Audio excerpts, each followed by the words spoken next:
Bonjour et bienvenue dans ce nouveau numéro d'Expresso. Comme toujours, l'actualité du Phénix est riche, alors on commence tout de suite avec le sommaire. Au sommaire, Britannicus de Racine, mis en scène par Tatiana Stepachenko, actuellement en résidence de création au Phénix, où se déroulera la première le 27 avril. Ensuite, nous évoquerons l'avant-dernier jazz à l'avant-scène avec le trio Laurent Larcher. Enfin, parce que c'est important de soutenir ses amis et voisins, nous vous parlerons du festival d'art de la rue, Les Turbulentes, organisé à Vieux-Condé. Allez, c'est parti avec un condensé de l'actualité du Phénix. On commence tout de suite avec Céline sur Britannicus. Britannicus relate un épisode de la vie de l'empereur Néron, arrivé sur le trône grâce au stratagème de sa mère Agrippine. La pièce de Racine montre la naissance de la monstruosité de Néron. En tuant Britannicus, il se débarrasse de l'élément qui empêche à sa toute-puissance tyrannique de s'affirmer.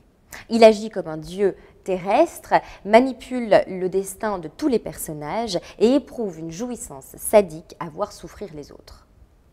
Troublée par la beauté et la puissance de ce texte, Tatiana Stepachenko décide de mettre en scène Britannicus. Lors d'un entretien qu'elle a bien voulu nous accorder, elle nous explique les raisons de ce choix et nous expose la singularité de sa mise en scène. Pourquoi Britannicus et Racine? Parce que c'est beau, parce que le texte est magnifique, parce que c'est vrai, c'est un chef-d'œuvre, hein, parce que je pense que c'est aussi très complexe. Pour un artiste, metteur en scène ou comédien, il y a tout dedans. Et surtout, cette beauté qui me touche. Beauté à tout niveau. Beauté de le texte, beauté de mouvement intérieur, de notre, au fond de notre âme. Les choses simples que peut-être parfois aujourd'hui dans notre vie on oublie dans notre rythme redoutable. Racine il a écarté les frontières. Je pense qu'il a issu vraiment vers l'infini. Ça va rester pour l'éternité. Je dis ça va dans l'éternité. C'est notre enfant aussi vont poser les questions en lisant Britannicus, d'où ça vient, comment on glisse vers cette, comment ça peut y arriver, cette naissance dans le monde, ça veut dire quoi? À l'issue d'une période de création de 5 semaines, la pièce sera dévoilée au public les 27 et 28 avril prochains en Grand Théâtre. Après quelques expériences en quartet au sein desquelles il réarrange les standards du jazz, Laurent Larcher trouve son équilibre dans un trio qu'il fonde en 2001, un trio piano, contrebasse, batterie, l'équilibre parfait selon lui. Accompagné de Mario Canong au piano, originaire tout comme lui de la Martinique, et d'un malgache, Tony Rapson, à la batterie, Laurent Larcher nous propose un mélange savoureux très poétique d'un jazz bien à lui. Sans tomber dans les clichés des musiques caribéennes, les compositions de Laurent Larcher gardent tout de même les saveurs des mélodies chaleureuses de ses origines martiniquaises. On en écoute tout de suite un petit extrait.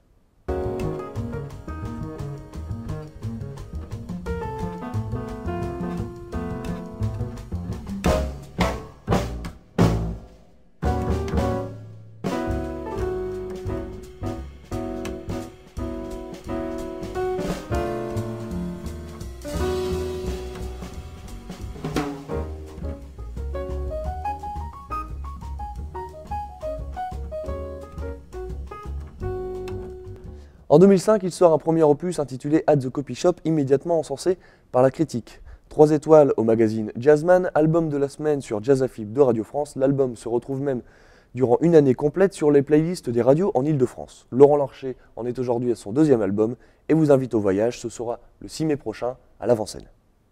Comme vous le savez sans doute déjà, le Phénix est partenaire de nombreuses structures culturelles du Nord-Pas-de-Calais et parmi elles le Boulon de Vieux-Condé. Le Boulon organise depuis 1999 les Turbulentes, le festival des arts de la rue du Valenciennois. Ce festival inaugure la grande saison des festivals de rue en France. Il a lieu chaque week-end du 1er mai et pour cette 12e édition, la programmation s'annonce toujours aussi dense avec plus de 35 compagnies venues du monde entier. Pour en savoir un petit peu plus, nous sommes allés rencontrer Virginie Foucault, directrice du Boulon, direction Vieux-Condé.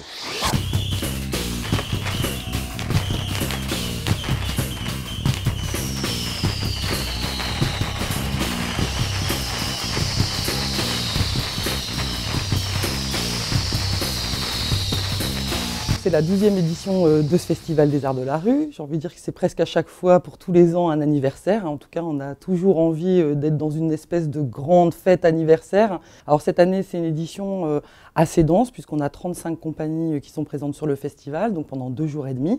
Donc c'est toute la ville entièrement qui devient une zone artistique pour le public. Plus de voitures, mais juste des piétons, des spectateurs et des artistes réunis sur le pavé. Avec cette année 8 créations.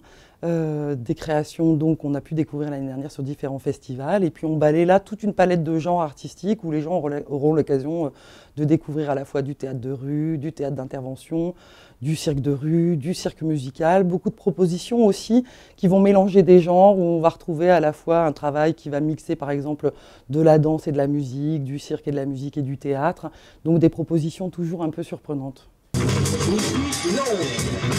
Vous allez entendre les informations en français. Veuillez expliquer d'abord que ce n'est pas personnel. La vista est silencieuse. Les bombardements sont massifs. Les bombardements sont massifs. Donc Complexe Capharnaüm, c'est un collectif d'artistes qui est implanté à Villeurbanne, près de Lyon. Donc. Et c'est des gens qui travaillent à des propositions toujours assez originales, où ils vont croiser à la fois du dessin, du collage, de la vidéo. Et donc là, ils vont nous entraîner dans une espèce de parcours déambulatoire dans la ville assez énigmatique, et fabriqué sur place, in situ, avec le public, des grandes fresques, donc sur les façades, les pignons des maisons. Donc nous, on aime bien aussi quand la ville elle est matière à création. On a par exemple une très belle compagnie espagnole, puisqu'il y a un certain nombre de compagnies aussi étrangères. Cette année, on a l'Espagne, l'Italie, l'Uruguay, les Pays-Bas. Et donc cette compagnie espagnole, Kamchata, ce sont 10 personnages qui déambulent dans la ville, 10 étrangers qui vont à la rencontre des spectateurs à Vieux-Condé. Donc il y a un certain nombre de spectacles qui vont faire aussi leur première sur le festival, donc première rencontre avec les publics.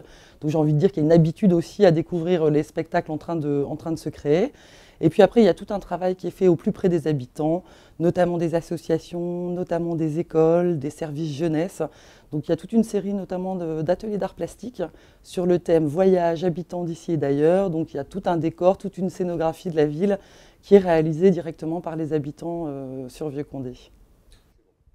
Voilà, Expresso c'est à présent terminé. Nous nous retrouverons dans un prochain numéro pour vous parler d'un des grands projets amenés par notre nouveau directeur Romaric Dorier, Dogora. Bonne semaine à tous, à très bientôt.